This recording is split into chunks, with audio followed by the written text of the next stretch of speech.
kayaknya agak sedikit susah deh. Aku taruh dalam kitab-kitab fikih, barokah itu artinya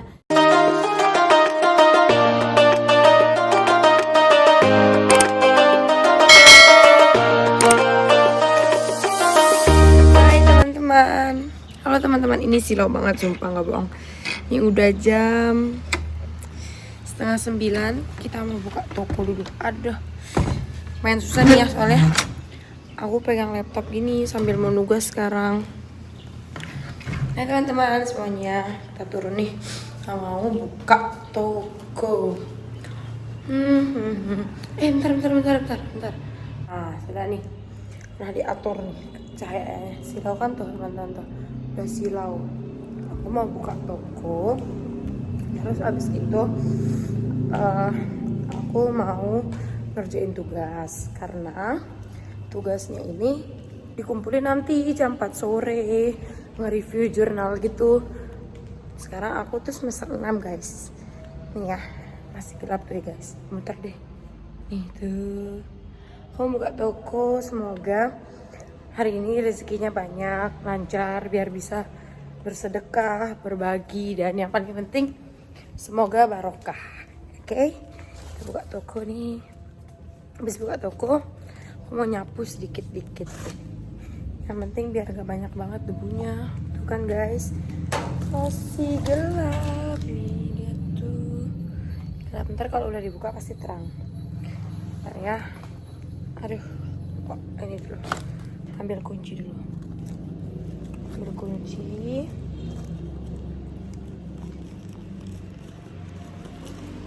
Mana ya?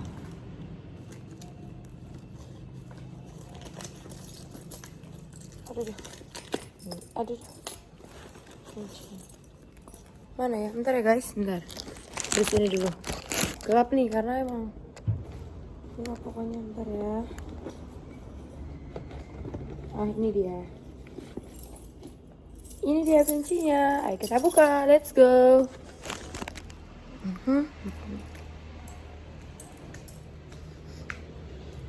Mari kita buka. Kayaknya agak sedikit susah deh. Aku taruh sini aja dulu. Taruh sini. Aduh. Set dulu kameranya ya. Aku buka pintu dulu ya guys. Ntar kalau udah aku buka pasti terang benderang. Aku buka dulu ya, Twilight.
Sudah kan? Kelihatan nggak?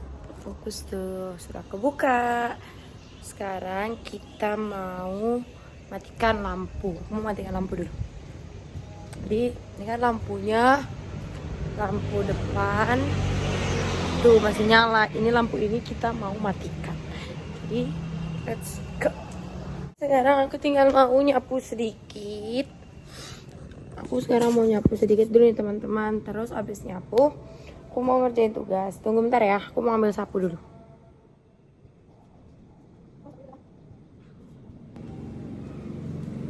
Ternyata sapunya ada di belakang teman-teman. Gitu ikut aja yuk. Sapunya ada di belakang. Jikalau begitu, ayo ikut saja. Bentar, ada yang harus aku beresin. Kita ambil sapu. Tau gak sih teman-teman, kan tiap hari itu aku tuh tugasnya kalau hari Jumat, Sabtu, Minggu kadang-kadang sih ya, Senin aku tuh pasti selalu buka toko pagi. Dan aku tuh diajarkan sama mama aku, kalau buka toko itu kita tuh harus berdoa terlebih dahulu. Nah doanya itu kita amalin surat Al-Fatihah. Biar apa? Biar rezeki kita itu lancar, barokah. Bukan hanya buka toko sih, pokoknya setiap apapun ketika kita mau memulai apapun. Nah jadi kita tuh lebih baiknya membaca Al-Fatihah. Jadi minimal baca Al-Fatihah 7 kali. Terus kemudian kita bacakan hajat kita. Semoga hari ini aku bahagia. Semoga hari ini rezekiku lancar. Semoga aku bisa memberi manfaat untuk orang banyak gitu guys. Terus abis itu tidak lupa lagi kita tuh harus memperbanyak zikir pagi. Misalnya kalimat Subhanallah 100 kali, Alhamdulillah 100 kali, Allahu Akbar 100 kali. Jadi di setiap aktivitas ataupun apapun pekerjaan yang kita lakukan, kita tuh memang harus tetap mengingat Allah. Nah biar Allah tuh juga mengingat kita dalam setiap kondisi apapun. Kan kata Allah tuh kan, Fadkuruni adkurkum, jika kamu mengingatku maka aku juga akan mengingatmu gitu teman-teman. Terus kita sudah melakukan banyak ikhtiar nih. Sekarang kita tinggal bertawakal sama Allah. Allah yang akan menentukan rezeki kita, mau banyak atau sedikitnya, yang penting itu adalah barokah. Karena kalau dalam kitab-kitab fikih, barokah itu artinya ziyadatul khair ba'dal khair. Jadi bertambahnya kebaikan. Jadi mungkin kalau kita berpikir secara materi itu tidak bakal pernah cukup. Tapi yang kita harus tanamkan dalam diri kita harus senantiasa bersyukur dan kita harus percaya bahwa setiap rezeki itu pasti akan menjadi barokah. Nah teman-teman sebentar ya, aku mau nyapu dulu nih, nyapu depan ya, lihat ya. Aku sambil setting kameranya. Jadi kenapa sih harus bersih-bersih? Untuk apa bersih-bersih? Karena bersih itu sebagian daripada iman. An-nazafatu minal iman. Nah, ini ya kadang-kadang tuh banyak sekali yang keliru mengatakan kalau ini adalah hadis. Itu bukan hadis, teman-teman. Tapi itu adalah mahfuzat. Jadi mahfuzat itu kata-kata mutiara di dalam bahasa Arab gitu. Ini kalau mau lihat aku nyapu, aku sih sekarang nih nyapunya cuma dikit dulu nih, soalnya aku mau ngerjain tugas. Gelap ya, jadi soalnya silau tuh di sana, matahari udah di sana, tapi nggak apa-apa deh, lihat aja sebentar sini. Nah, aku mau menyapu dulu.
tinggal mau ambil sampahnya, mau skop. Aku set kameranya di sini nih. Nah, aku sekarang mau nyapu bagian kasir tempat aku duduk.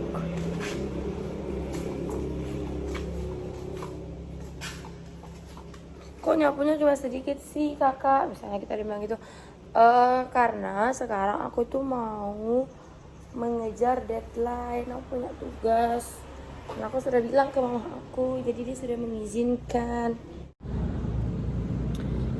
Lanjut ya teman-teman. Sekarang ini adalah rutinitas yang kedua di hari ini. Setelah bersih-bersih toko, tadi ngelayani orang belanja, sekarang lanjut untuk nugas kuliah. Jadi teman-teman, aku mau review jurnal dulu nih. Jurnalnya dikasih sama bapak dosen. Nama pak dosennya adalah Pak Nurozi. Semoga bapaknya nonton dan bapaknya sehat walafiat ya. Bentar, aku masih cari dulu nih. Ya teman-teman, sambil nunggu ini aku mau sedikit sharing deh ke kalian. Jadi tuh gini, kan kita tuh dalam kehidupan sehari-hari kita tuh diajarkan, bahkan memang sudah menjadi kebiasaan ya, untuk kita tuh memulai sesuatu itu dengan Bismillahirrahmanirrahim. Yang menjadi unik dan menjadi saktinya kalimat Bismillahirrahmanirrahim ini tuh adalah kalimat basmalah yang digunakan sebagai pembuka apapun itu. Dan kenapa kita harus membaca Bismillahirrahmanirrahim? Agar kita tuh senantiasa ingat sama Allah gitu. Dan yang kedua, yang menjadi uniknya dan saktinya Bismillahirrahmanirrahim ini, ternyata ini adalah doa yang diamalkan oleh Nabi Sulaiman alaihissalam. Bahkan di Al-Quran itu pun dituliskan kan, innahu min Sulaimana wa innahu bismillahirrahmanirrahim. Dan yang menjadi hebatnya lagi, seorang raja yang kita kenal dengan zolimnya luar biasa, yakni Fir'aun, sejak kecil sama kakeknya itu diajarin untuk mengamalkan Bismillahirrahmanirrahim. Dan pada akhirnya seluruh kota Mesir, negara Mesir itu tuh takluk sama dia gitu. Jadi memang kalimat Bismillahirrahmanirrahim itu adalah kalimat yang luar biasa gitu. Dari mana kita bisa lihat dia kalimat luar biasa? Lihat aja seorang Fir'aun. Memang Allah berikan dia kekuasaan dan dijadikan semua wilayah Mesir itu tuh tunduk sama dia, karena memang dia mengamalkan kalimat Bismillahirrahmanirrahim itu gitu. Jadi kita kalau mau mendapatkan berkah, barokah ataupun kemudahan, bahkan diberikan diberikan semua keinginan kita deh, bahkan apapun yang kita inginkan itu tuh gampang kita raih, bahkan mudah banget untuk lalatnya ikutan syuting, mudah untuk kita capai. Itu tuh insya Allah deh kalau diamalkan Bismillahirrahmanirrahim dengan cara yang ikhlas, tentunya mengharap ridha Allah, pasti Allah kasih kemudahan. Nah sekarang kita buka di, aku mau nugas dulu ya, temenin aku nugas ya teman-teman. Akan mereview jurnal.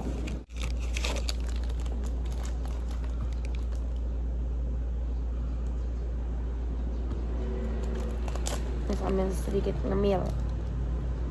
Ini aku nggak tahu ya. Ini tuh aku senang banget sama Guardiola ini.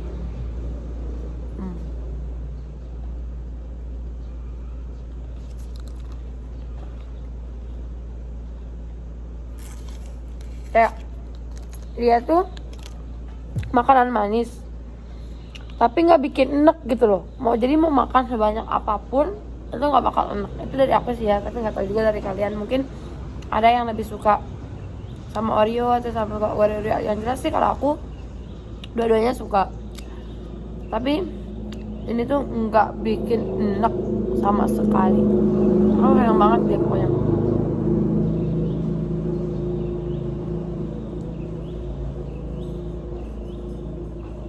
Tuh ada apa aku guys, awas dia mau pergi. Mau kemana pak? Dia mau perbaiki mobilnya, mau ganti olinya kali.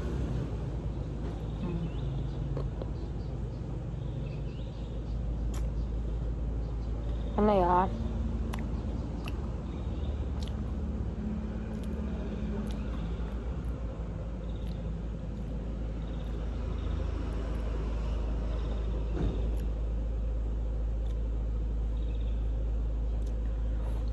Mana sih bisnis syariah? Ini dia nih, SD.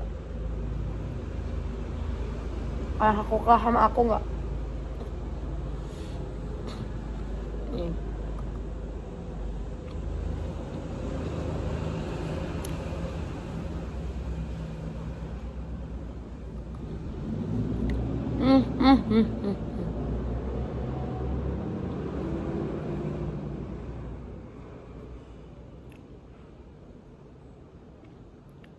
Nah ini teman-teman, yang penting itu adalah ketika kita mereview jurnal, kita tuh harus ada kalimat pembuka, kemudian isinya itu bisa berupa deskripsi dan analisis. Nah terus yang ketiga itu ada yang dinamakan dengan penutup. Nah penutupnya ini berisi tentang rekomendasi apakah buku ini atau jurnal ini layak untuk dibaca ataupun tidak, dan kalau tidak itu alasannya kenapa.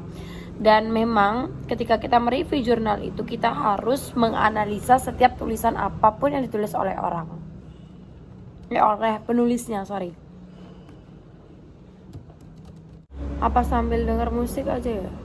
Ada gak sih teman-teman yang memang tuh kalau belajar tuh harus dengerin musik? Tapi kalau aku tuh kalau belajar nggak harus dengerin musik, soalnya kadang-kadang tuh dengerin musik itu bikin pusing, malah kayak bikin gak konsentrasi. Ya beda-beda sih ya, karena aku tuh tipe orang yang memang harus fokus banget.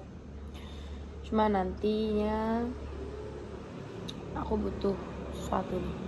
Kalian tuh kalau hari Sabtu atau Minggu itu biasanya ngapain deh? Kalau weekend gitu, jujur sih aku tuh kuliahnya tuh cuma hari Senin, Selasa, Rabu, Kamis. Sebenarnya tuh kuliahnya tuh cuma hari Selasa, Rabu, Kamis. Cuma gara-gara memang ada jadwal yang pindah, yang tadinya di hari Kamis pindah ke hari Senin. Tapi biasanya bapaknya tuh kuliahnya itu cuma nyampein satu hal yang penting atau ngasih tahu kita buku mana yang harus dibaca. Habis itu ya udah, sisanya kita belajar sendiri gitu. Jadi memang kalau jadi mahasiswa itu memang harus mandiri. Kalau ngarepin jam kuliah doang buat belajar, aduh gak bakalan bisa deh. Kenapa ya, orang kuliahnya aja cuma 1 jam doang kok. Terus jadinya aku tuh kuliah hari Senin tuh jam 7 pagi. Tapi kalau di Wita, jamnya Wita berarti itu jam 8. Ya kira-kira sekitar 1 jaman deh. Nah terus di sini tuh lanjut deh, tadi kita bahas tentang kuliah ya. Nah kuliahku tuh semester ini tuh full banget. Hari Selasa full, hari Rabu full, hari Kamis pun full. Dari jam 8 sampai jam 5 sore. Dibilang pusing sih nggak pusing sih sebenarnya, karena memang santai aja belajarnya gitu loh. Dulu tuh bahkan pas aku di pesantren ya, itu tuh lebih padat lagi daripada kuliah. Udah mana pelajarannya bahasa Arab semua, pakai bahasa Inggris semua. Ya, jadi kayaknya lebih ya udah biasa gitu loh, bisa karena terbiasa. Jadi makanya kalau memang mau melakukan sesuatu dengan mudah, gampang, itu tuh memang harus didasari dengan kebiasaan gitu. Dan jujur sih aku tuh lebih ngerasa lebih ringan banget dibanding dengan aku dulu di pesantren. Bayangin ya, pas di pesantren tuh teman-teman, aku tuh sudah bangun jam 3 pagi. Jam 3 pagi itu harus udah mandi, pokoknya harus udah bersih deh, karena nanti abis sholat subuh itu udah gak bisa ngapa-ngapain, karena memang kita tuh harus masuk halaqah, dan halaqahnya itu sampai sekitar jam 7 pagi, dan itu tuh harus setoran. Kalau pagi itu harus ziyadahnya tuh minimal 1 lembar gitu.